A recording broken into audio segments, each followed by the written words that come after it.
Let's revise what we have learned in our previous video of chemical equilibrium. We have learned equilibrium is a state in which opposing forces are balanced. When forward and backward reaction take place by the same rate, then you can say system has attained equilibrium. System will remain in equilibrium until it is subjected to any change in temperature, pressure, volume or concentration. At equilibrium, ratio of concentration of product to concentration of reactant is known as equilibrium constant.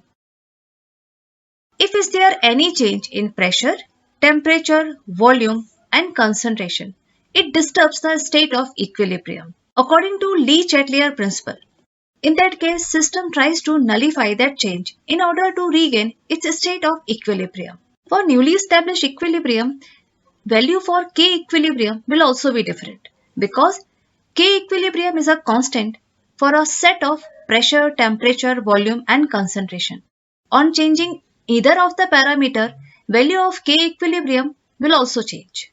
Let's try to understand the effect of change in concentration according to Chatelier Principle. For example, here, these reactant converts to product and these product convert back to reactant. When the rate of forward reaction becomes equal to rate of backward reaction, system will attain equilibrium.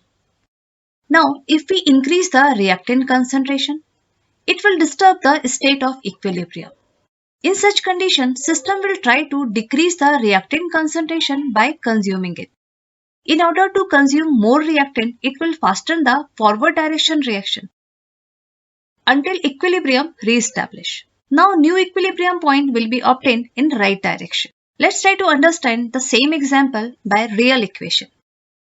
Here 1 mole of nitrogen reacts with 3 moles of hydrogen and they are in equilibrium with 2 moles of ammonia. So if we added more reactant, system will try to consume it. So it will fasten the reaction in forward direction until it re-establish the equilibrium. Now new equilibrium point will be obtained in right direction. Now come to the next example. If we added more product, we have increased the amount of ammonia. So system will try to consume the added ammonia. So it will fasten the reaction in backward direction until it re-establish the equilibrium. Now new equilibrium point will be obtained in left direction. Now come to the next condition. Here there are reactant that converts to product and product convert back to reactant and they are in equilibrium as the rate of forward reaction become equal to rate of backward reaction. So if we decrease the reactant concentration, it again disturbs the state of equilibrium. In order to re-establish the equilibrium, system will try to increase the reactant concentration by producing more of it. So it will fasten the reaction in backward direction until it re-establish the equilibrium. Now new equilibrium point will be obtained in left direction. Now come to the real example. So here if we removed some of the reactant, here we have decreased the reactant concentration. So system will try to produce more of it. So it will fasten the reaction in backward direction until equilibrium re-establish. Now new equilibrium point will be obtained in left direction. Now come to the another example. If we removed some of the product, for example, if we remove some of the ammonia from this system, so system will try to produce more of it. So it will fasten the reaction in forward direction until equilibrium re-establish. Now new equilibrium point will be obtained in right direction. Now come to the effect of change in temperature according to Chatelier Principle. For example, there is a reaction in which nitrogen reacts with 3 moles of hydrogen. They are in equilibrium with 2 moles of ammonia and heat. In forward reaction, heat is a kind of product that produces during the reaction. So forward reaction will be exothermic. But for the backward reaction, heat is a kind of reactant that utilizes to break ammonia. So the backward reaction will be endothermic. Now if we increase the temperature of the system, so system will try to decrease the temperature by utilizing it. So system will try to utilize the added heat to convert ammonia into reactant. So it will fasten the reaction in backward direction until new equilibrium re-establish. Now new equilibrium point will be obtained in left direction. Now come to the another case if we decrease the temperature of the system. Here we have decreased the temperature of the surrounding. Now system will try to increase the temperature by generating more heat. In the forward direction, reaction is exothermic and heat is a kind of product. So system will fasten the reaction in forward direction until it re-establishes the equilibrium. Now new equilibrium point will be obtained in right direction. Now come to the effect of change in pressure according to Chatelier Principle.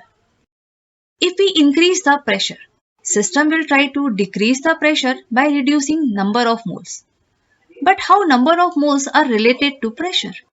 We know, according to ideal gas equation, PV is equal to nRT. So from the equation, we come to know that pressure is directly proportional to number of moles. That means more number of moles will exert more pressure and less number of moles will exert less pressure. But remember, you have to consider the moles of gaseous reactant and products only. So for example, this is the reaction in which 1 mole of nitrogen reacts with 3 moles of hydrogen and they are in equilibrium with 2 moles of ammonia and heat. So if we increase the pressure, system will try to decrease the pressure by reducing the number of moles. First of all, calculate the number of moles of gaseous reactant. There is 1 mole of nitrogen and 3 moles of hydrogen. So there is 1 plus 3 is equal to 4 number of moles of gaseous reactants. Now come to the number of moles of gaseous product. As there are 2 moles of ammonia, there will be 2 moles of gaseous product. So if we increase the pressure, system will try to decrease the pressure by producing less number of moles. So it will fasten the reaction in forward direction where there are less number of moles of ammonia are produced until it re-establishes the equilibrium. Now new equilibrium point will be obtained in right direction. Now come to the next condition. If we decrease the pressure, in that case system will try to increase the pressure by increasing the number of moles. So here there are 1 plus 3 total 4 number of gaseous reactant and there are 2 moles of gaseous product. To increase the pressure, system will fasten the reaction in backward direction where there are more number of reactants are produced until equilibrium re-established. Now new equilibrium point will be obtained in left direction. Now come to the effect of catalyst according to Chatelier Principle. As you know, catalyst speed up the reaction without get consumed in the reaction. So the addition of catalyst doesn't disturb the equilibrium as it doesn't take part in the reaction. It can only help the equilibrium to achieve earlier. Now come to the effect of addition of inert gas at constant volume according to Chatelier Principle. Inert gas doesn't react either with a reactant or product. So it doesn't change the partial pressure of reactant or product. That's why it doesn't disturb the equilibrium.